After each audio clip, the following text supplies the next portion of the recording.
எல்லாருக்கும் வணக்கம். நான் உங்கள் பாட்டுக்காரன். நீங்கள்லாம் எப்படி இருக்கீங்க? எல்லோரும் நல்லா இருக்கீங்க, சந்தோஷமாக இருக்கீங்க நம்புகிறேன். ஆக்சுவலாக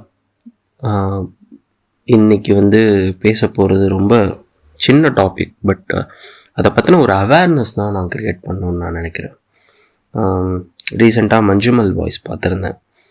எனக்கு ரொம்ப பிடிச்சிருந்துச்சு. இன்ஃபேக்ட் தியேட்டர் எக்ஸ்பீரியன்ஸாக அந்த படத்தோட ஒரு மூவி வாட்சிங் எக்ஸ்பீரியன்ஸ் பயங்கரமாக இருந்துச்சு. இன்ஃபேக்ட் ரொம்ப சர்ப்ரைசிங்காக இருந்துச்சு. நான் சென்னை பிஎஸ்ஆர் மாலில் இருக்கிற சினிபோல்ஸில் ஒரு பெரிய அந்த ஸ்க்ரீன் தான் பெரிய ஸ்க்ரீன், 5th ஆடியில் ஜாம் பேக்டு தியேட்டரில் பார்க்கும்போது, ஒரு பேக்டான தியேட்டரில் ஒரு படத்தை எக்ஸ்பீரியன்ஸ் பண்ணும்போது, அதோட high and low moments experience பண்ணும்போது அது தர ஒரு கிக்கே வேறு தான். அது நம்ம தனியாக டிவியில் உட்காந்து பார்க்கும்போது டெஃபினட்டாக கிடைக்காது.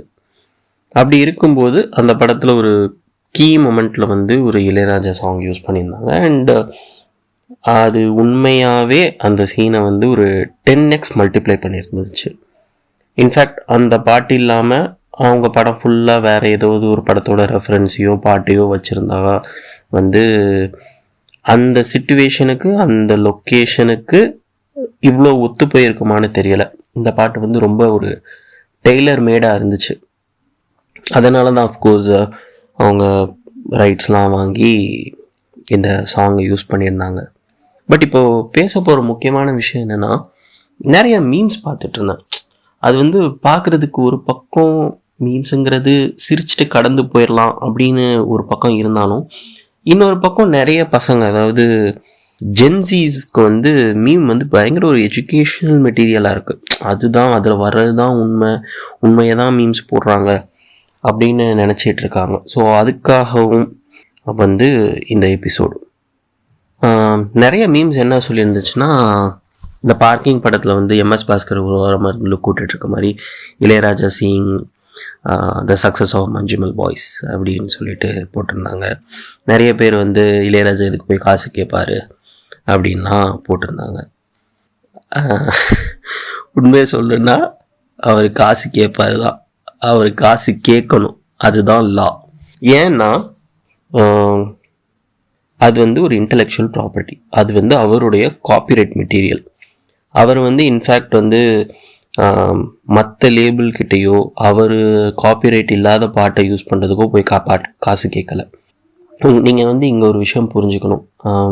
இன்ஃபேக்ட் இப்போ யுவன் எடுத்துக்கோங்க, டிக்கிலோனாவில் ஒரு பாட்டு ரீமிக்ஸ் பண்ணியிருந்தார், அண்ட் காஃபி வித் காதலில் ஒரு பாட்டு ரீமிக்ஸ் பண்ணியிருந்தார். ரெண்டுமே ராஜா சார்து. ரீமிக்ஸ்னு சொல்ல முடியாது, அது அப்படியே யூஸ் பண்ணி கொஞ்சம் பெட்டராக அரேஞ்ச்மெண்ட்ஸ் பண்ணியிருந்தாங்க.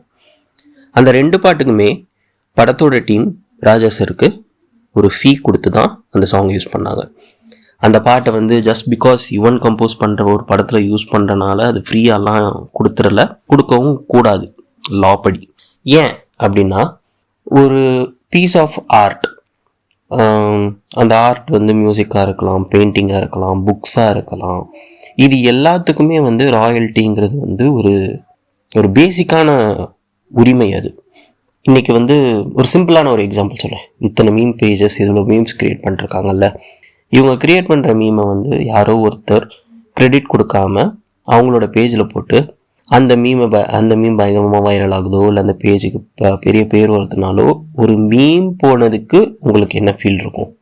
அப்படி இருக்கும்போது ஒரு ஒரு ஒரு மனுஷன், ஆக்சுவலாக ராஜா மனுஷன் சொல்லக்கூடாது, ஒரு ஒரு ராஜா மாதிரி ஒரு கம்போசருக்கு அவர் ஒரு படத்துக்காக பண்ண ஒரு சாங், இத்தனை வருஷம் குணா 92 தீபாவளி ரிலீஸ்ன்னு நினைக்கிறேன், 92 90 தெரியலை, இத்தனை வருஷம் கழிச்சு அந்த பாட்டு ஒரு சீனை அவ்வளோ எலிவேட் பண்ணுது, இவ்வளோ பெரிய நானிமஸான ஒரு எமோஷன் அது கிரியேட் பண்ணுதுங்கும்போது அது என்ன மாதிரியான மேஜிக்கலான ஒரு விஷயம். இது ராஜாங்கன்னு இல்லை, இப்போ நாளைக்கே வேறு ஏதோ ஒரு படத்தில் வேறு ஏதோ ஒரு பாட்டை யூஸ் பண்ணுறாங்க அப்படிங்கிற பட்சத்துலையுமே ராயல்ட்டி ஃபீங்கிறது பேசிக்கான ஒரு விஷயம். அதை பற்றி புரிதல் இல்லாமல் ஒரு பெரிய கம்போசரை சிறுமைப்படுத்துகிற மாதிரி பேசுகிறது ரொம்ப வருத்தத்துக்குரிய ஒரு விஷயமா இருக்குது. இன்ஃபேக்ட் இப்போ ரீசெண்டாக கில்லர் சூப் அப்படின்னு சொல்லிட்டு ஒரு நெட்ஃப்ளிக்ஸ் சீரீஸ் வந்துச்சு. அந்த கில்லர் சூப் நெட்ஃப்ளிக்ஸ் சீரீஸில் பார்த்தீங்கன்னா ஜிகர்தண்டாலேருந்து ஒரு சாங் யூஸ் பண்ணியிருந்தாங்க. அதை சும்மாலாம் அவங்க எடுத்து போட்டுக்கல. அந்த சாங் இருக்கிற லேபிள்கிட்ட ப்ராப்பராக லைசன்ஸ் பண்ணி அந்த சாங்கை வாங்கி தான் யூஸ் பண்ணாங்க. அதுதான் வந்து முறை. நீங்கள் வந்து இளையராஜா வந்து இதை பண்ணுறாரு அப்படின்னு சொல்லிட்டு அக்யூஸ் பண்ணவே கூடாது. ஏன்னா அந்த ரைட்ஸ்லாம் இளையராஜா கிட்டே இருக்குது. அவர் ரைட்ஸ் வச்சுருக்கிற சாங்கை ஃபீ வாங்கி யூஸ் பண்ணுறதை அவர் ஸ்டாப் பண்ணுறதே கிடையாது. இன்ஃபேக்ட் நிறைய படங்கள் இப்போ ராஜா சாரோட பேக்ரவுண்ட் மியூசிக் யூஸ் பண்ணும்போது அதுக்கான ஃபீயை கொடுக்க தான் செய்கிறாங்க. அது பேசிக்கான விஷயம். ஜஸ்ட் பிகாஸ் அது அவர்கிட்டயே ரைட்ஸ் இருக்கிறனால இது இவ்வளோ பெரிய பேசு பொருளாக மாறுதா அப்படின்னு எனக்கு தெரியலை. இன்ஃபேக்ட் போன எபிசோடில் பர்ட்டி சொல்லியிருந்திருப்பார், மைக்கேல் ஜாக்சன் வந்து பீட்டில்ஸோட டோட்டல் கேட்லாகை வாங்கிட்டாரு அப்படின்னு சொல்லிட்டு. மைக்கேல் ஜாக்சன் அப்படி டோட்டல் கேட்லாக் அவர் வாங்கும்போது, பீட்டில்ஸோட கேட்லாக் வாங்கும்போது, பீட்டில்ஸோட சாங்கை வேறு யாராவது யூஸ் பண்ணணும்னா அதுக்கான லைசன்ஸ் ஃபீ வந்து மைக்கேல் ஜாக்சனுக்கு தான் கொடுக்கணும். ஸோ அந்த மாதிரி தான் இளையராஜாவோட காப்பிரைட்டட் சாங்ஸ்க்கு அவர் வச்சிருக்கிற ரைட்ஸ்க்கு அவரோட சாங்கை யூஸ் பண்ணுன்னா அது ஃபீ கொடுத்து பண்ணுறது தான் நியாயமான ஒரு விஷயம். இதை வந்து எனக்கு வந்து இதை சொல்லணுமா அப்படின்ட்டு இருந்துச்சு. பட் சொல்கிறது என் கடமைன்னு தோணுச்சு. ஏன்னா இளையராஜா தான் வந்து நலிவடைந்த இசைக்கலைஞர்களுக்கு, அதாவது மியூசிக் யூனியன் ஒன்று இருக்குது, அதில் இருக்கிற அவரோட ராயல்ட்டி எல்லாத்தையுமே வந்து அங்கே இருக்கிற நலிவடைந்த இசைக்கலைஞர்களுக்காக கொடுத்துருக்காரு. அது எவ்வளோ பெரிய விஷயம்.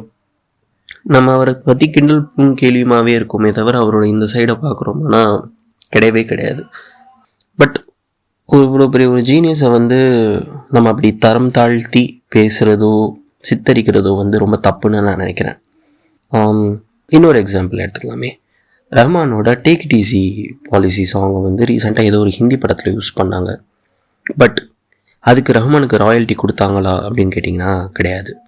ஏன்னா அந்த படத்தோட ஆடியோ ரைட்ஸ் இருக்கிற லேபிளும் லஹரின்ற ஒரு லேபிளும் டி சீரீஸும் ஒரு ஜாயிண்ட் வெஞ்சர் மாதிரி பண்ணிகிட்ருக்காங்க. அப்படி இருக்கும்போது இன்ஃபேக்ட் அது வந்து ரஹ்மானோட நாலேஜே இல்லாமல் தான் பண்ணாங்கன்னு சொல்லிட்டு நிறைய பேர் சொன்னாங்க. ரீமிக்ஸ் பண்ணது வேற யாரோ. இப்படியும் கூட ஒரு பக்கம் நடக்குது. இன்னொரு பக்கம் இப்போது லியோ படத்தில் கரு கரு கருப்பாயும் தாமரைப்பூவுக்கும் சாங் யூஸ் பண்ணியிருந்தாங்க. இப்போ போயிட்டு நீங்கள் யூடியூப் பாருங்கள், தாமரைப்பூவுக்குமோட விஷுவல்ஸ், அதாவது லியோவில் யூஸ் பண்ணப்பட்ட தாமரைப்பூவுக்கும்கான விஷுவல்ஸ் வந்து சோனிலையும், கரு கரு கருப்பாயோட விஷுவல்ஸும் வந்து பார்த்திங்கன்னா திங்க் டேப்ஸ்லேயும் இருக்கும். ஏன்னா அவங்க தான் ஒரிஜினல் காப்பிரைட் ஹோல்டர். ஸோ அதுதான் அப்படி தான் ஃபங்க்ஷன் ஆகும். இன்னொரு எக்ஸாம்பிளும் சொல்கிறேன். ஆம்பளை படத்தில் இன்பம் பொங்கும் வெண்ணிலா பாட்டை ரீமிக்ஸ் பண்ணியிருப்பாங்க. நீங்கள் வந்து பார்த்தீங்கன்னா அந்த இன்பம் பொங்கும் வெண்ணிலா வந்து சரிகமோட சேனலில் தான் இருக்கும். This is how copyright functions. Fee கொடுக்கறது மட்டும் இல்லாமல் அந்த பாட்டு எனக்கு சொன்னோன்னா நீங்கள் ஏன் த்ரூ தான் அதை டிப்ளாய் பண்ணணுங்கிறது வந்து ரூல். இன்னொரு விஷயத்தை நான் இந்த இடத்துல ஆட் பண்ணணும்னு நினைக்கிறேன்.